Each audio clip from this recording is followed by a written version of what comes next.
menurut saya pribadi, apa hal yang pertama yang kita harus cari untuk menciptakan identitas kita dalam dunia kreatif adalah nyaman. Jadi, teman-teman harus mencari kenyamanan di diri teman-teman sendiri dulu gitu. Karena dengan teman-teman nyaman, teman-teman akan menciptakan sebuah kreativitas yang sangat jujur.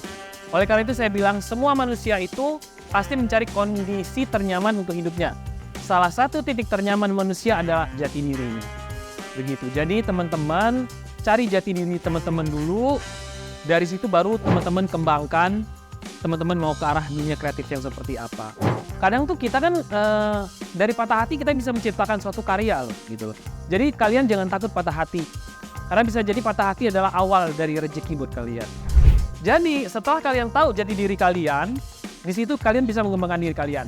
Atau kalian komedian, kalian suka bercandaan sama teman-teman.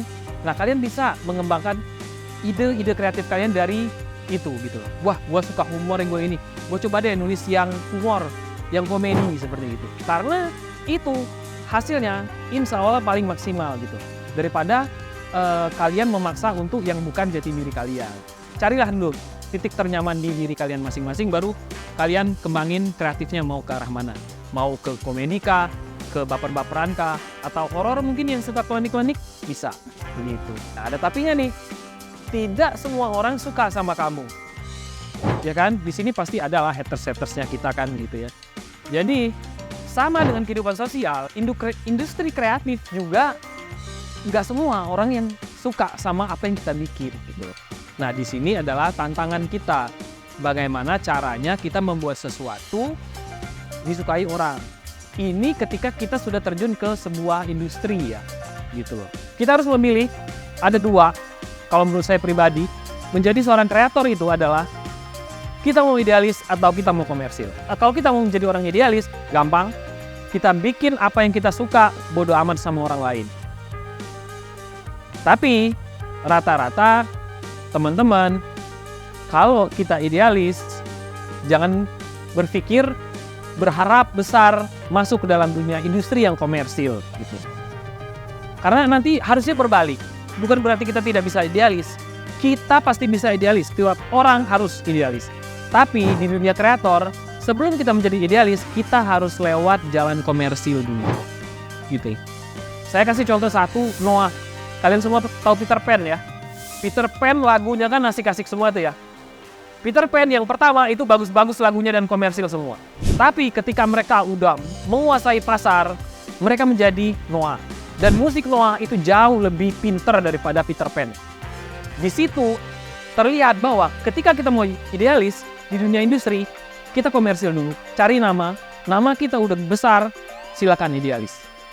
Sesimpel itu ya idealis, jadi gampang. Kita bikin aja yang kita suka, bodo amat sama orang. Yang terpenting, kalau kita mau terjun ke industri, kita harus komersil.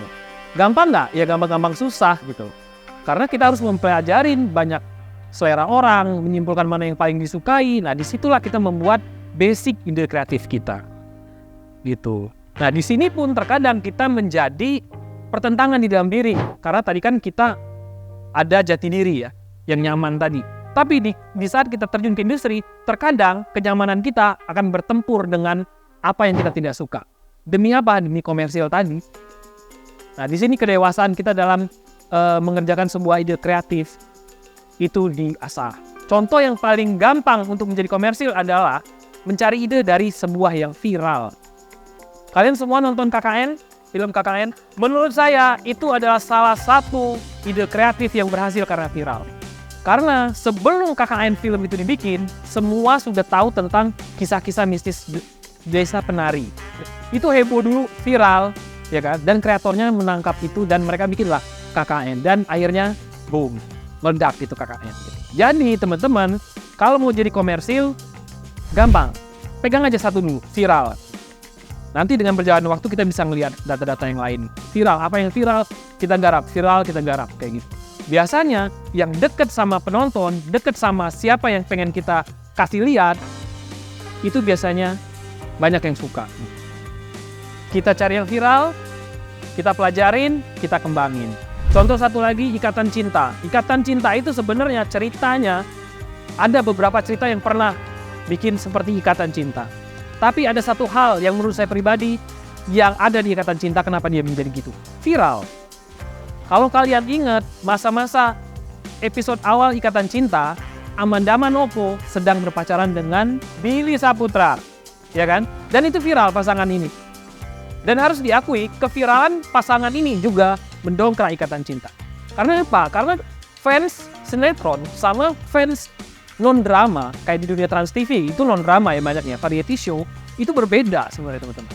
Tapi ketika si Amanda pacaran sama si Billy, itu dua kubu fans, ya non-drama dan drama bersatu, ngedukung couple ini gitu. Sehingga mereka terseret untuk nonton drama juga, karena ini pacarnya Billy gitu. Keviralan itu yang membuat akhirnya Ikatan Cinta yang ceritanya emang udah bagus disupport dengan viral seperti itu meledak. Itu salah satu yang di sinetron. Itu dahsyatnya viral. Ketika kita mau jadi kreator, yang menurut saya sempurna adalah kita harus memilih dua-duanya. Idealis kita ambil, komersil kita ambil. Jadi gimana caranya? Kita harus mencari celah menyelipkan idealisme kita di dalam kreativitas komersil yang sudah kita buat. Seperti itu. Nah, ini sebenarnya bisa kita lakukan kalau kita udah paham banget jati diri kita, ya kan? Dan kita sudah paham banget apa itu yang ada di pasar. Jadi ketika kita paham dua hal ini, kita jadi tahu untuk cara mengawinkannya. Awal-awalnya pasti persenannya beda. Jadi, idealisme kalian kita kasih 10%, komersil 90%. Kayak gitu.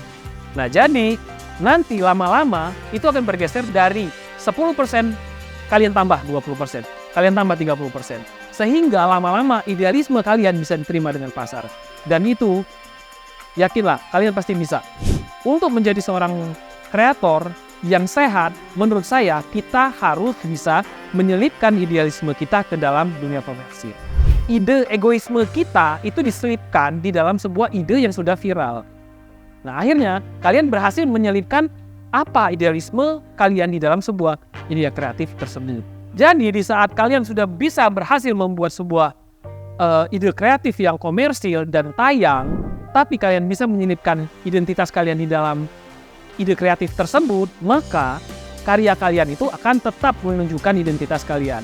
Pasti akan tahu, misalnya nama kita Yanto gitu. Teman-teman pasti akan tahu, oh ini pasti Yanto nih.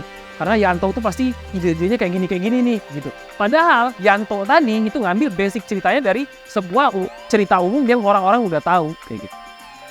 Ide kreatif itu bukan ilmu pasti, ya. Jadi dia tidak kayak matematika yang 1 tambah 1 sama dengan 2. Ide kreatif itu tergantung point of view yang melihat. Lakukan apapun ide kreatif yang kalian suka.